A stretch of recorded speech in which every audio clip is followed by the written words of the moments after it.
We've really approached it with a builder's hat to try and make it easier for builders to give clients good information at the early stages.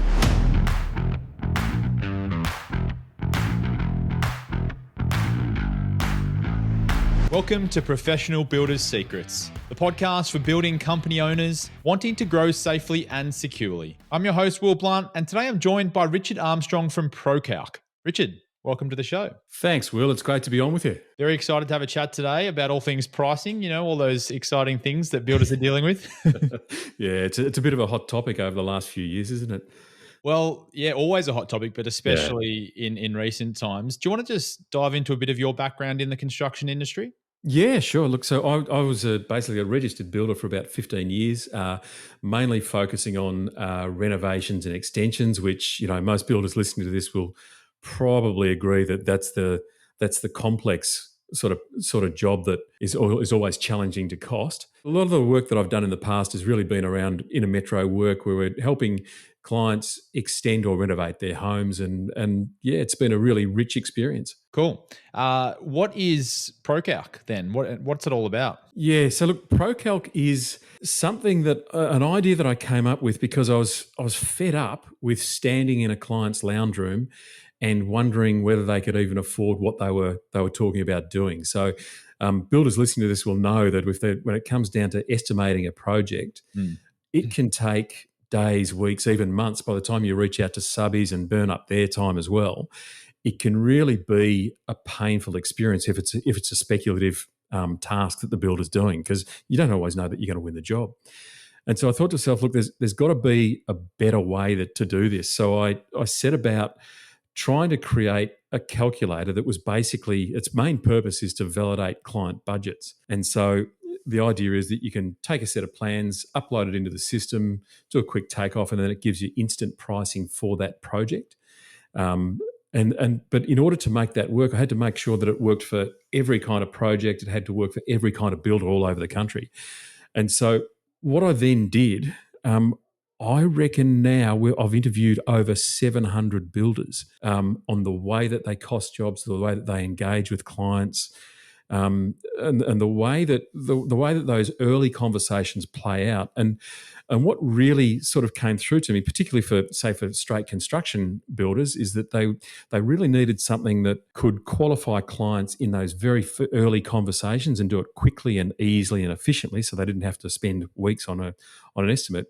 But they also wanted to be able to, inevitably, when a client gets the first bit of feedback, on the pricing, the client says, "Oh, that's way too much. Can we strike out that bedroom? Can we strike out this? Can we strike, whatever it may be?" So the other pain point that we came across was that builders really struggled to deal with what ifs. So if you change the design, what if you did that, and what effect does that have on the pricing? So that was the other pain point that they told us about. The other one was also checking their pricing. So prices have changed so much over the last, in fact, they just keep on changing, that a lot of them really sort of wanted a sounding board to check that their pricing of their detailed estimates was actually correct. So that was the construction sector. For the D&C sector, it was often that the builders really wanted their designer to be able to cost projects at design stage when it first went onto paper, so the builder wasn't having to run their eye over the designs and cost it for the designer and say, "No, look, we've got to meet this budget, and you've got to take it back and correct it and make it better." So what we've really tried to do is construct an estimator that is really fast to use, and so it's instant. And what it enables the builder to do is address all of those pain points. And we've now got to a stage where we're achieving just on 93% accuracy. So for every 100 jobs that goes through the system, we're now getting the price rates within our price range every single time, 93% in 93 of those. So, and the way that we've done that is we've basically put through over 10,000 real builders' estimates through the system now. And so we put it through the system, then we double back to see what the builder's price was for the detailed estimate. So we've really approached it with a builder's hat to try and make it easier for builders to give clients good information at the early stages. Interesting. Yeah. My next question was going to be, how accurate is it? What type of information is it spitting out for the builder? Well, look, it generates basically what's called an opinion of probable cost, which is not an estimate, it's not a price, it's not a budget, it's a legal term that protects the builder, and it spits out an opinion of probable cost that is basically a range. So, obviously, when a project's at concept stage, often when a client first wanders into a builder's wanders onto a builder's radar, they might be waving around a very basic concept. And so really what we need to do is facilitate a conceptual approach. And so for that reason, what we've done is we've developed a system that basically mimics the marketplace and provides a range. So you've got a low, mid, and high. And that way, when it's given back to the client looks at it and says, okay, well, this is, we know that the budget for our job is between, 900,000 to 1.1 million. And what that's doing is it's giving the client the best possible information, given that they've got embryonic drawings. They really haven't got a lot of detail in the drawings in a lot of cases. So that's really the key piece of information that is provided. But that comes within it's in a 2-page report. Okay. And is it broken down at all, or is it just the high level, okay, 900 to 1.1 range? Yeah. So look, we did a lot of thinking about this, and one of the things that really came through in the research that we did with builders is that they didn't want something that enabled the client to pull apart their quote. Yeah, gotcha. Yeah. So they didn't want to get that old gem of, my cousin's a Sparky, can he come and do the electrical work? Can you strip that out? All that sort of stuff, which, every builder, when they hear that, they just go, oh, no, I don't want this. Yeah. And so really what it does is it aggregates all of that up so that it can't be split by the client. But what it does do is we do talk about the bathrooms, the fit out, the footprint, the walls, the windows, all of those kinds of things. So all of these metrics that are really, really important for providing accurate costings to clients, we capture all of those so that what that then does is that the client can look at it and say, oh, well, we know that the builder has covered all of the material, all of the windows. We know that there are 50 square meters of windows, and that's covered in this figure. What that then automatically does is it helps the client wrap their head around the idea that if they dial it from 50 square meters of glass up to 60 square meters of glass, that's going to affect the price. That it changes it. So it positions the client in a way whereby they're informed about what they're doing. So if they do change the design, the builder puts it back through, they play out a what if, and the builder puts it back through Procalc. What it then does is it changes that 50 square meters to 60, and it also changes the opinion of probable cost, so that if the client sort of says, oh, but hang on, you said it was going to be $1 million, the builder can quite rightly point to it and say, yeah, but we've got an extra 10 square meters of glass in this, and we've got this, and we've got in the other. And so it captures all of that without the client being able to pick it apart and make it difficult for the builder rather.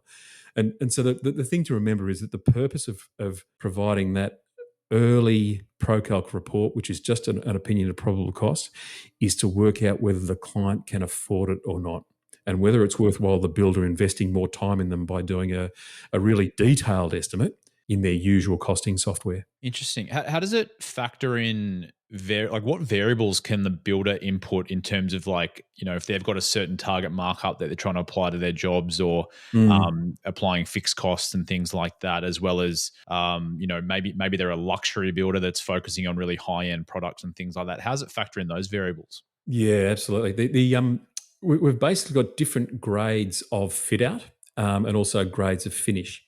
And so, for example, if the designs have come from say a drafty, or the designs have come from an architect, then we apply different costing models. So it really factors that in. And I guess it's really important that we always make sure that we make it flexible so that it can cope with different fit outs, different specific requirements. So, say for example, if the site needs a septic tank, we need to be able to factor that in, because obviously a very small percentage of jobs have septics, but they're worth, 30 odd grand. So you've got to be able to factor that kind of thing in. And that's exactly what it does. So it enables the nuances of each job to be folded into it, be it water tanks or hydronic heating or whatever it may be. That's all folded into it as well. And in terms of markup, is it a set markup or? Yeah. So what we do is we mimic the marketplace. And so what we do is we work on a margin, and the margin is actually anywhere between 13 and 33%. So that's the range that we work on. And the reason why we do that is that there are a few reasons. One is that it's highly conceptual, as I touched on earlier at that stage. But as well as that, when a client goes out to an open market tender, and you can almost set your watch by this, typically what happens is that the tender responses come back in and there's a 20% differential between the lowest and the highest. And so that also gels with that 13 to 33% margin.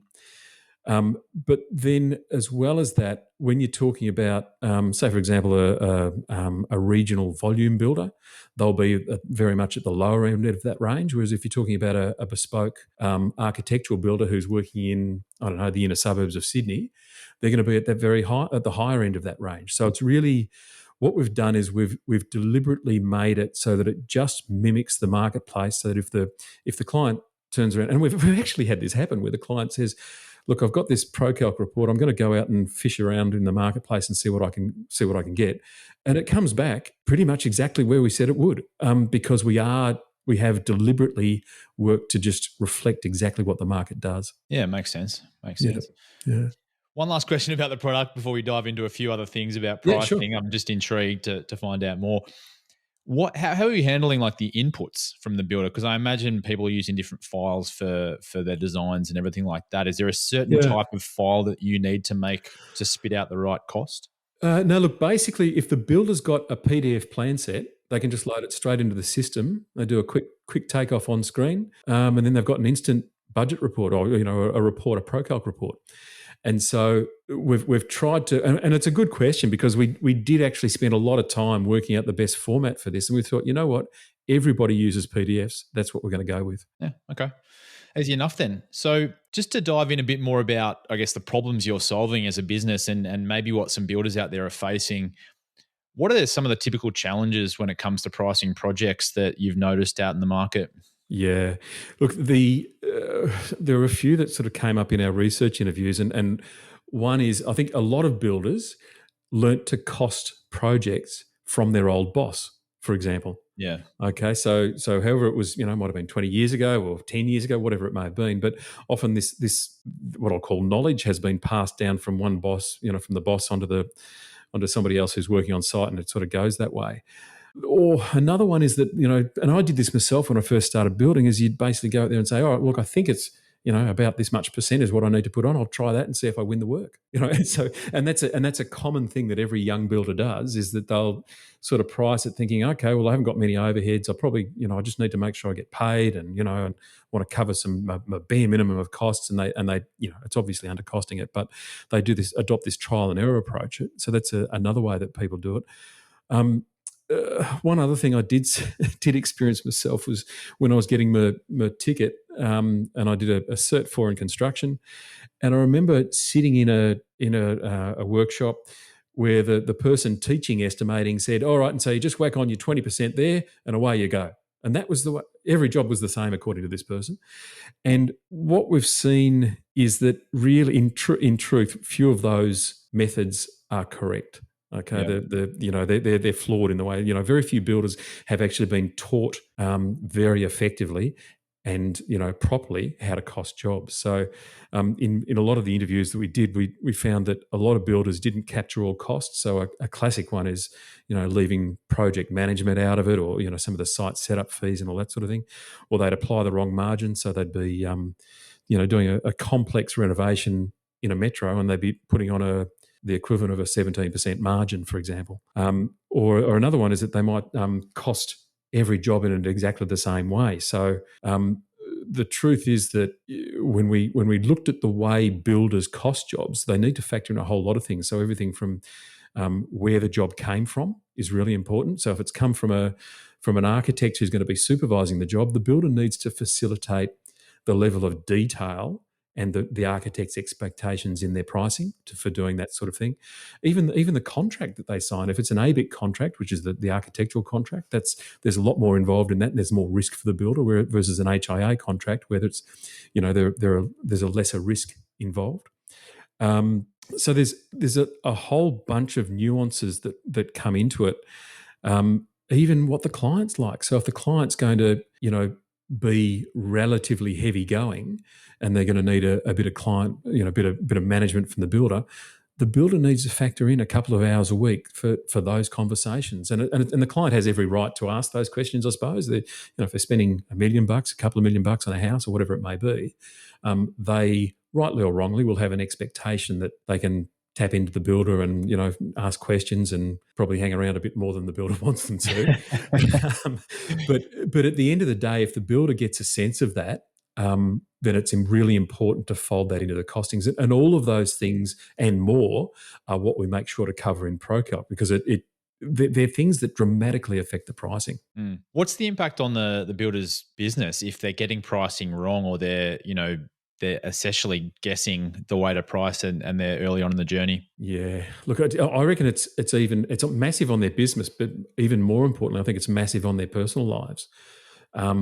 Because if they're undercharging, which in our experience, I reckon about 80% of builders undercharge. But if they're undercharging, what it means is that they've probably got a little bit of stress in the business, but they've also got a few hurdles in them achieving the lifestyle they want in their retirement, because they're not banking enough money. Yeah, and so the immediate effect is that there's a significant amount of stress for the builder in the business, and making sure that they can make ends meet, and that they're taking on enough jobs to meet those, to be able to get a return out of it. And then obviously there's the follow on of it not necessarily funding the lifestyle that they want to have later on in life. So I think, but in the immediate term, the key thing is if a builder can increase their margins even just by a few percentage points, what it means is that rather than having to run 3 jobs at once, they can run 2 jobs at once, and they can do a better job. They can do a better job of supervision of trades. They've got less people that they need to manage, and it's a far less stressful exercise for them. So it's quite possible that you could be making good money with less stress if you improve your pricing. 100%. And it's inevitably a better experience for the client as well. Oh, absolutely. Yeah, because it means that the builder's not running around like a blue-ass fly, just stressed and, getting snappy with trades or snappy with clients or whatever. And look, no judgment from me, because I've been that guy. I know exactly what it's like. So it really is. It is quite a freeing experience. Once you get your pricing right, it does actually make life much, much easier for the builder. Yeah, the tricky part is, and one thing I think a lot of builders would feel out there, they need to compete on price, that they need to be the lowest price to get the job. What do you think about that? Yeah, I got a lot of thoughts about that. I reckon that just looking at it from the client's perspective, I think in my experience, there's quite a significant proportion of jobs that are often awarded to not the cheapest tender, not the cheapest estimate, but the one that the client trusts the most. So building trust with clients is actually more important than anything.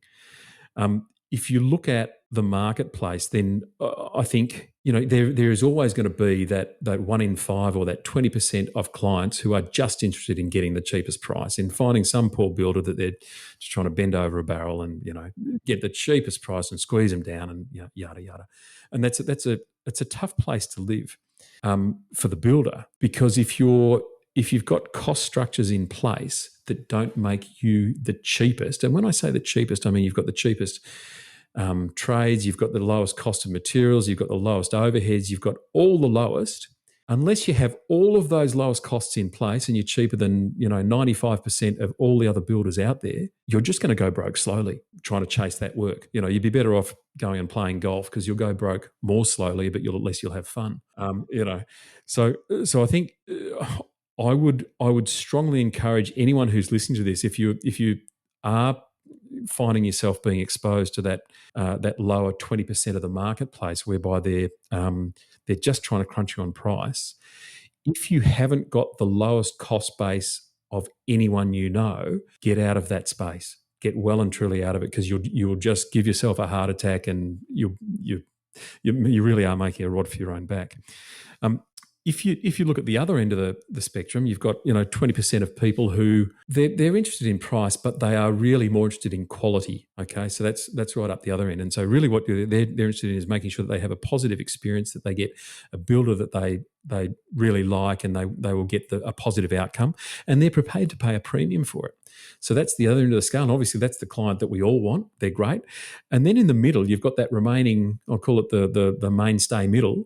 You've got where they've got a sort of a real trade-off between quality and price. And so what they're really looking for there is good value. Okay. And I think the way to look at those two groups, where we've got the middle and the mainstay, and then the higher end clients, is if you're wanting to attract those guys, what you really want to do is make sure that you are offering some sort of specialization. So rather than being Bob the Builder who does decks, pergolas, first floor extensions, knockdowns, rebuilds, and everything, really narrowing down what you focus on to, it might be first floor extensions, or it might be knockdown and rebuild, or it might be inner metro renovation specialists.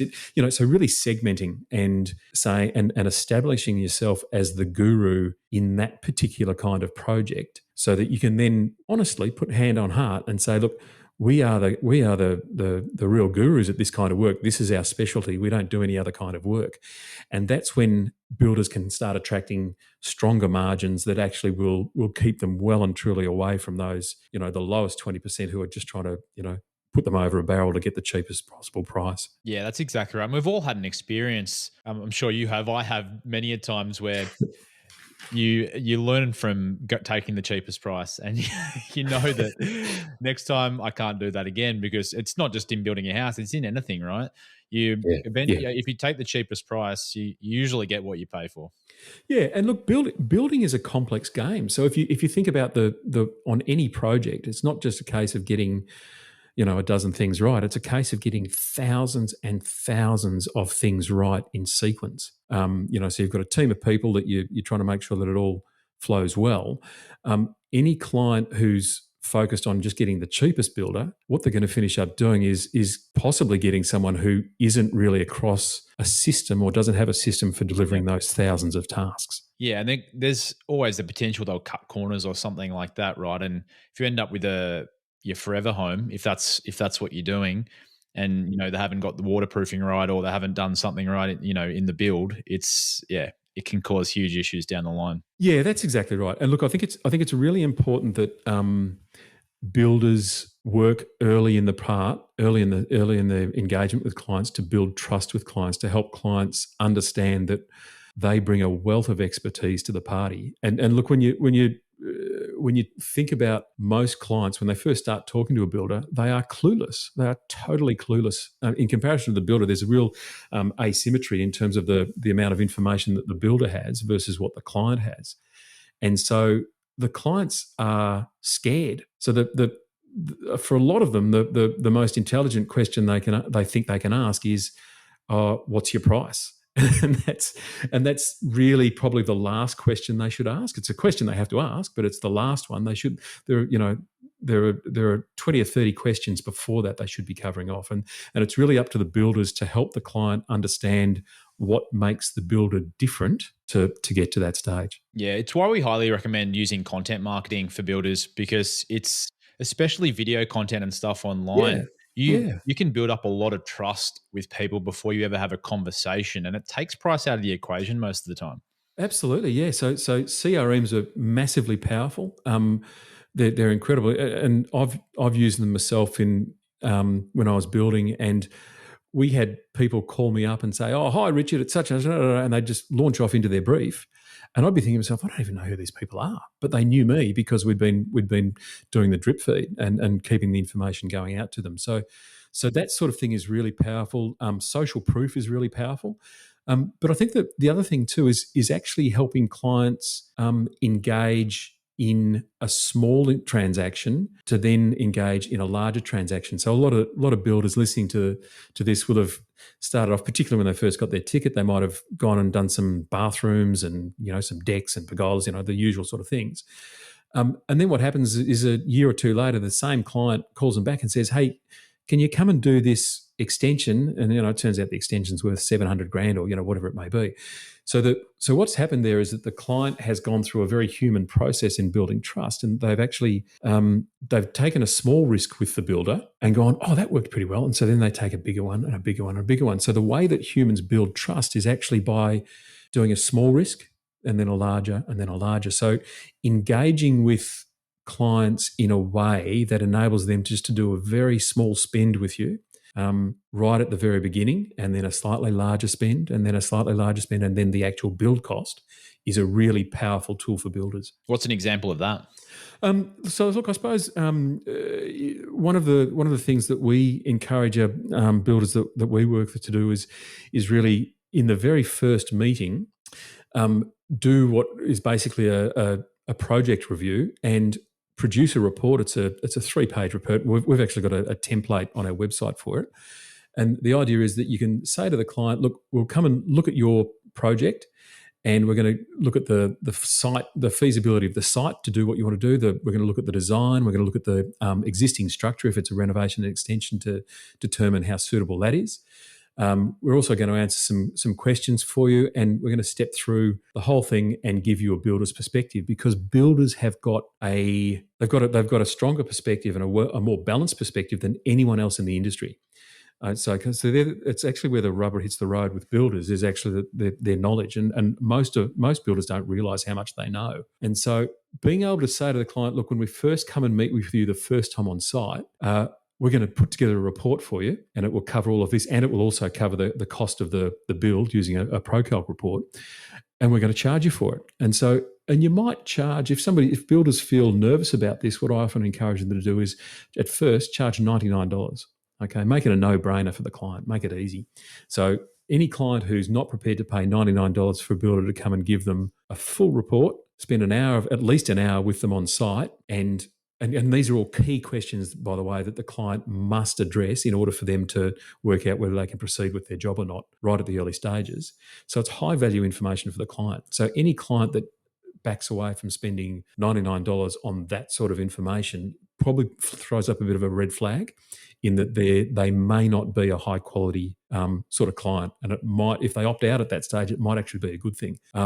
So that combined with a CRM, which is what you were touching on before, I've seen that work extremely well. So the CRM starts building the relationship, and then when you actually get to the stage of engaging with the client, then builders will charge anywhere from $99 through to as much as $2,000 if it includes a design concept. So it really, there's a whole series of steps that a builder can take to provide value to the client, and they must provide value. I'm not talking about profiteering. I'm talking about providing clients with really sound advice so that they can get a good bit of feedback from the builder that enables them to progress their project. And 9 times out of 10, once a client has actually spent that $99 or that whatever it is they've spent with the builder, what that then does is that when they have a positive experience with that, what they then tend to do is go ahead and say, all right, this builder did a great job on that. We can now engage them for the next stage, which might be a prelim agreement, or it might be a detailed estimate and for which the builder charges, and then that leads into the actual construction. You've given some great advice on how builders can improve their pricing strategy. Is there any final tips that you want to share with the audience? Yeah, look, I think it's really important. There's this thing that, what we're talking about, how builders work out their pricing. It's a bit of a black box sometimes, and I think for a lot of builders, and certainly a lot of the builders that we spoke to, they still had some little nuances that they weren't quite getting right in their pricing that was costing them profit. It was costing them money, and we talked about the future cost of that. So I think it's really important that builders do test their pricing. And so really factoring, there are all sorts of influences, being everything from job source to from who referred the client in, with the location, the project type, be it a volume or a bespoke build or whatever it may be, the contract, all of those things that we touched on that can really affect pricing. So I think it's really important that builders do test their current pricing, and probably the easiest way for them to do that is actually just tap into there's a part of the rewards program with APB build and also on our website, builders can actually do a free 2-week trial. So actually show you how to use Procalc, and then you can actually put some jobs through it and compare your pricing to ours. And keep in mind, our pricing is based on over 10,000 builders quotes all over the country. So it gives builders a really good snapshot of where they sit in comparison to the rest of the market. So, so I know I'm pretty sure that's available through the rewards section of the APB website. But you can also go directly to our website, which is www.procalc, so procalc.com.au, and you can just sign up for a free trial there, and we can step you through it. Yeah, perfect. One thing I love about your website as well, Richard, is once you choose the builder option, you've done a nice video there, which gives a great summary of what the product does as well. So highly recommend the builders checking that out too. Yeah, absolutely. Look, and all the way through, we've got quite a few builders' testimonials there, and just information that really helps builders sort of understand how we've arrived where we have, because getting it right is a key thing. Mm. One thing I would say as well for the members that are listening to this podcast, we do have a training program called Pricing for Profit, which would be really valuable based on a lot of the stuff you've spoken about too, and it is aligned with your advice today. So yeah, no, that's great. And look, I'll just mention too, we've got a series of webinars coming up around builders pricing. So there's that, and also that approach that I was talking about earlier of charging for that early engagement. We also fold that into our webinars to teach builders how to do it, because it is different. It's a new way of doing things. But I guess the key thing is that it's just making sure that the client gets really good value out of it, and the builder gets really good value out of it by establishing themselves as an expert in their field, and therefore they become the preferred builder. Well, that's the thing, and that's one thing we're trying to encourage in the whole industry, is to change that perception of builders. They're a professional service, like a lawyer, like an accountant. Yeah. I mean, to your point, like the complexity of building a home is crazy, and you don't want to cut any corners with that. So the builders, when they're going through the process of quoting, or even just doing a test of a site or something like that to help a consumer go through the journey, that is hugely valuable, and they're an expert that no one else can provide that information for. So they should be charging for it. Spot on. Yeah, absolutely. Yeah. Absolutely. And whether you're talking about engineers, accountants, architects, surveyors, whoever, none of them have the broad and deep knowledge that a builder has. And so I see this time and time again, where builders really do underestimate just how much expertise they have, and how important and significant their expertise is. If there was a magic pill that could sort of help builders understand how good they actually are at what they do, I think it'd be worth a lot. Definitely. Well, Richard, thanks so much for coming on Professional Builders Secrets today. I've really enjoyed having a chat about pricing. That's wonderful, Will. Thank you. I really appreciate it. It's great to have a bit of a chat, and yeah, it's good of you. Yeah, very good. And for all the listeners out there, I highly recommend checking out Procalc, whether it's through our rewards program on the APB website, or going to Richard's website as well. There's tons of free resources there, always doing live trainings and things like that to help you better manage your pricing strategy. Also, a big thank you to our listeners wherever you are in the world. If you like the show today, please subscribe to Professional Builders Secrets on your platform of choice. And if you're feeling generous, leave us a review. But until next time, have a great day.